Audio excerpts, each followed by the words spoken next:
ರಾತ್ರಿ ಮಂಗಳೂರು ಹೊರವಲಯದಲ್ಲಿ ಬಸ್ಪೆ ಕಿನ್ನಿಪದ ಎಂಬಲ್ಲಿ ಬಸರಂಗ ದಳದ ಕಾರ್ಯಕರ್ತ ದೇಶಭಕ್ತ ಗೋರಕ್ಷಕ ಹಿಂದೂ ಕಾರ್ಯಕರ್ತ ಶ್ರೀ ಸುಹಾಸ್ ಶೆಟ್ಟಿ ಅವರನ್ನು ದೇಶದ್ರೋಹಿ ಮುಸ್ಲಿಂ ಜಿಹಾದಿಗಳು ಬರ್ಬರ ಹತ್ಯೆಯನ್ನು ಖಂಡಿಸಿ ತೀವ್ರವಾಗಿ ನಾವು ಖಂಡಿಸ್ತಾ ಇದ್ದೀವಿ. ನಾವು ಸರ್ಕಾರ ಕೇಳಕ್ಕೆ ಇಚ್ಛೆ ಪಡ್ತೀವಿ. ರಾಜ್ಯದಲ್ಲಿ ಕಾನೂನು ಸುವ್ಯವಸ್ಥೆ ಸಂಪೂರ್ಣವಾಗಿ ಹದಗೆಟ್ಟಿದೆ. ರಕ್ಷಣಾ ಇಲಾಖೆಯವರಿಗೂ ರಕ್ಷಣೆ ಇಲ್ಲ. ಈ ಸರ್ಕಾರದಲ್ಲಿ ಸನ್ಮಾನ್ಯ ಸಿದ್ದರಾಮಯ್ಯನವರೇ, ಪರಮೇಶ್ವರ್ ಅವರೇ, ಯಾವ ರೀತಿ ನೀವು ರಾಜ್ಯದಲ್ಲಿ ಆಡಳಿತವನ್ನು ಕೊಡ್ತಾ ಇದ್ದೀರಿ? ಒಬ್ಬ ಹಿಂದೂ ಯುವಕ ಬರ್ಬರ ಹತ್ಯೆ ಮಾಡಿದಾರಲ್ಲ, ಇನ್ನೂ ಯಾರನ್ನೂ ಬಂಧಿಸಿಲ್ಲ. ಇದೇ ಮೊನ್ನೆ ಕಳೆದ 3 ದಿವಸಗಳ ಹಿಂದೆ ಮಂಗಳೂರು ನಗರದಲ್ಲಿ ಉಡುಪು ಬಳಿ ಅಶ್ರಫ್ ಎನ್ನುವ ಮುಸ್ಲಿಂ ಯುವಕರು ಕ್ರಿಕೆಟ್ ಆಡೋ ಸಂದರ್ಭದಲ್ಲಿ ಮೈದಾನದ ಒಳಗಡೆ ನುಗ್ಗಿ ಪಾಕಿಸ್ತಾನ್ ಜಿಂದಾಬಾದ್ ಅಂತ ಕೂಗಿದಂಥ ಯುವಕನ ಭಾರತ ಮಾತೆಯ ಮಕ್ಕಳಿಗೆ ನೋವಾಗಿ ಎಲ್ಲ ಸ್ವಲ್ಪ ಘಟನೆಯಾಗಿದೆ. ಆ ಸಾವಿಗೆ ತನಿಖೆನ ಮಾಡಿಲ್ಲ. 20 ಜನರನ್ನ ಬಂಧಿಸಿದ್ರು ಪೊಲೀಸ್ನರು. ದೀಪಕ್ ಕುಮಾರ್ ಮತ್ತು ಇತರ 19 ಜನ, ಒಟ್ಟು 20 ಜನರು ಬಂಧಿಸಿದ್ದಾರೆ.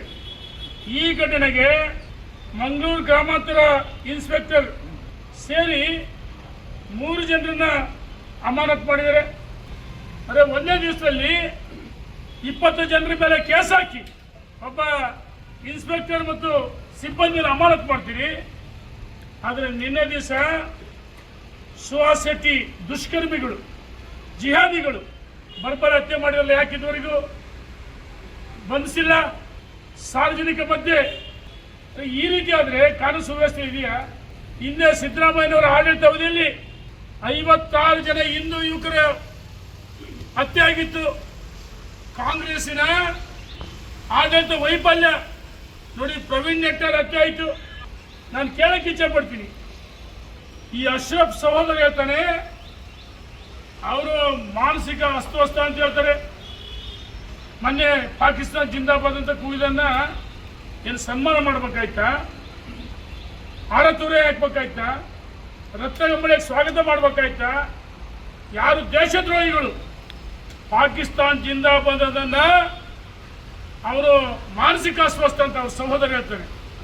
ಈ ಸರ್ಕಾರ ಅದೇ ರೀತಿ ಇದೆ. ರಾಜ್ಯದಲ್ಲಿ ಪಾಕಿಸ್ತಾನ ಹಿಂದೆ ಆಡಳಿತ ನಡೆಸ್ತವ್ರೆ ಸಿದ್ದರಾಮಯ್ಯನವರು.